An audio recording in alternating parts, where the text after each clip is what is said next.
一啲精神病嘅患者啦，其實咧嗱，我哋終於發現咗啦啊！歷史可以由我哋去改寫。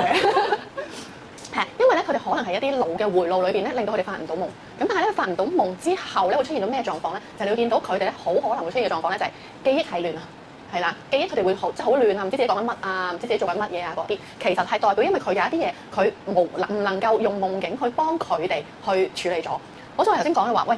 夢境其實可以幫我哋記憶重組嘅啫。每一日我哋遇到咁多嘅嘢，如果你真係要我哋記得晒嘅話，其實係冇可能嘅。當然，即就算你發夢都唔可能啦。但係佢係某程度上面可以幫咗大家嘅狀況係乜嘢咧？就係、佢可以令到咧你今日，譬如今日嚟到呢個地方啦，咁然後咧我就記得呢一度咧係山林道。咁山林道仲有冇其他唔同嘅嘢你哋識咧？可能喺下邊好多食過飯啊，係啦類似嘅嘢。咁佢哋會將呢啲嘢咧喺你個夢裏邊咧係記得翻組織翻好佢。